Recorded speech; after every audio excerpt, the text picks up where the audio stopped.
Hey guys, it's Ben. Welcome to the channel. Today I'm bringing you a quick spoiler-free video of Disney's Jungle Cruise. I had the pleasure of actually being invited to one of those exclusive D23 screenings for Disney's Jungle Cruise. The movie actually doesn't premiere until this Friday, simultaneously on Disney Plus through the Premiere Access. So I'm not going to give too much away from the movie, as I've been told not to spoil it from the actual producers from Disney and whatnot. So I'm going to be telling you guys what I think of it in the general aspect, and if I recommend you guys go watching it come this Friday. Right off the bat, if you guys are fans of The Rock, Dwayne Johnson, or Emily Blunt, this is an enjoyable movie to watch. I believe the movie is rated PG-13. There are a little bit of violence and scary scenes throughout the film. I did bring my 3-year-old toddler to the movie. She enjoyed some parts of it, but then she ended up taking a nap halfway through the movie, so that way me and my wife could enjoy the rest of the film. But I will say, if you guys are fans of the Jungle Cruise ride, this is gonna be hilarious to you guys. I have the same little quips and jokes from the ride, and they're all in the movie. We like to call them dad jokes. They're not intended to be funny to some people. They are funnier to others depending on your sense of humor. So I really like that in the movie. I will say it reminded me of Pirates of the Caribbean, as well as Disney's National Treasure. Those are two good family films. Well, I would say National Treasure is more of a family film as opposed to Pirates of the Caribbean, which is a lot of action, but there's a lot of adventure there too. In saying so, I think if you guys go in with a clear headspace and you just want to enjoy something for 2 hours, I highly recommend the movie. Disney did not pay me to do a positive review of the movie at all. I'm just doing this as a quick D23 member. So, the acting, not too shabby from a family-friendly movie. Like I said, it is PG-13, so proceed with caution with the little ones. Like I said, I brought my 3-year-old toddler. She was fine with it. There were some scenes of not too much graphic violence or anything, but there was a lot of action in the movie. There's a lot of animals in the movie. The CGI looks good in some parts.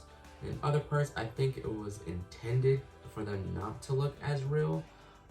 Because it is like, you know, a magical jungle. Some of the animals looked awesome, some didn't. You had some frogs, you had some dolphins, you had some jaguars, you had some hippos. I really did like that there was a classic nod to some of the animatronics. We'll say that. It was awesome. Emily Blunt is hilarious in the movie. DJ, The Rock, he's always funny. He has different parts here and there. I will say the relationship between The Rock and Emily Blunt in the film, it's Frank and Lily. I think they played really well off their buddy aspect. So like the whole film was just Frank and Lily's character, you know, always cracking jokes, having fun. It's very similar to their off-screen chemistry. It's like they brought some of that off-screen chemistry into the movie, which is an added bonus, and I think they played really well off of each other. With that being said, for what it was, I would say it was an enjoyable movie. I give it 2 thumbs up. Just speaking off of my experience, this is my first time going to one of these exclusive events at Disney. It was at Disney Springs.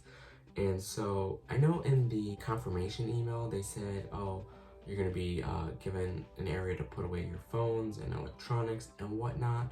I just didn't think they were gonna go into this much depth and this much security in doing so. I will say it was different. It was a weird experience not having my phone on me for 2 hours, which I guess when I go to the movies, I put it on silent anyway, so I don't have any vibrations or any distractions for myself. The same thing with my watch. They told me to take off my watch as well, which was kind of weird seeing how my Apple Watch has a theater mode, so I'm able to actually turn it off. So I thought that was kind of weird. It was strange, but I took off the watch just, you know, to avoid any troubles or whatnot. So I put my watch, put my phone away. It was kind of weird because like towards the end of the movie when the credits were rolling, it was still so dark that no one left because they couldn't see. and you couldn't have your phones out, so it's kind of hard to maneuver that part. Not a big deal. You don't realize how much you need your phone and your watch and whatnot until you don't have it. Also, what was what was really funny too was that we brought our toddler because, you know, we just couldn't find any childcare or whatnot. But when we were bringing our daughter with us, we decided that we were gonna bring my my iPad for her. That way, if it got too loud for her, she would just put on her headphones and be able to watch, you know, whatever she wanted to watch, her little Einsteins on the iPad tablet.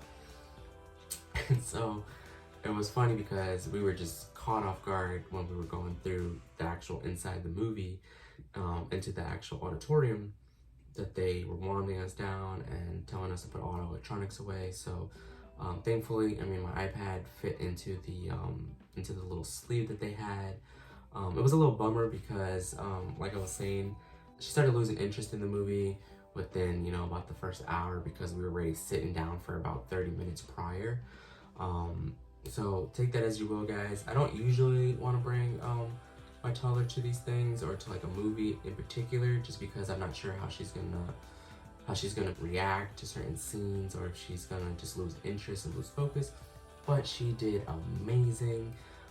She asked questions, she laughed at some of the funny parts, she really enjoyed the animals, pointing them out, especially, I believe in the trailer there was a jaguar, and so when it roared, she, you know, gave out her little roar, so it was cute, it was adorable. We even had people laughing, you know, on the side. But I mean, she behaved extremely well, as she always does, so that was an added bonus that she decided to take a nap. That way Mom and Dad can enjoy the rest of the film. If you guys are interested in the movie, it does release this Friday in theaters as well as Disney Plus. I will say I am a fan of the dual premieres that Disney's doing, because as I've seen, this would be my third movie seen in the theaters post-COVID. My first one being Tenet, which I really enjoyed in theaters because it was empty and people were social distancing themselves. And so a few weeks ago I went to go see Fast 9, which is the new Fast and Furious movie. And when I went to go see that movie, booking my tickets online, I wasn't able to skip a seat, which was a bummer. So I had to leave 2 seats of space. And I knew going in there that where I was sitting, there was going to be a chance that someone was going to sit on the left of me and the right of me, which I wasn't a big fan. So proceed with caution when you guys go to the movie theaters. For myself, because they're packed, I like to wear my mask.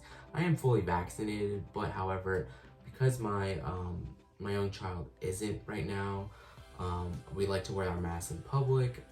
So guys, you know, if you guys aren't vaccinated, I do hopefully you guys, you know, are wearing your mask in public, just because it's for the children mainly, you know, because they're not vaccinated and you don't want to get them sick. For the adults, I mean, it's a 2-hour movie. It's not that big of a deal to wear the mask.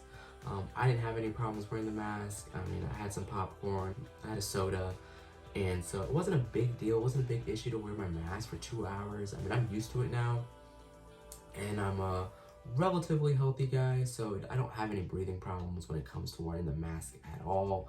My daughter doesn't have a problem wearing the mask, and she's 3 years old, so if she can do it, you guys can too. So just take that with proceed of caution if you guys don't want to be cramped up in the theaters during COVID and during this pandemic. Do recommend you guys watching it at home on Disney Plus in the comfort of your own household, because it is only $30, which if you get a family of 4, you're looking at about upwards of $40 to $50 at the movie theaters. So I really do like that Disney is doing that with their premiere access. We've done it a couple times using it. We did it with Raya and the Last Dragon, and so that was awesome because we didn't have to take our daughter to the movie theater for that premiere. I haven't done it for Cruella or Black Widow, but seeing as Cruella is going to be premiering next month on Disney Plus free of charge, that's pretty cool.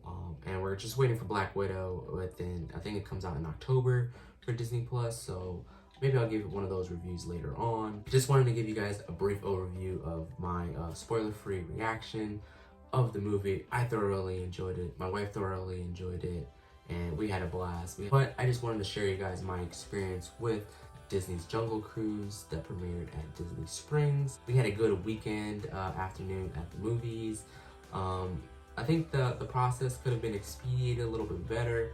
I'm glad that we got there early. We got our seats because they weren't reserved seats, so it's pretty much like old school style where you walk into the movie theater and you gotta go and find some seats.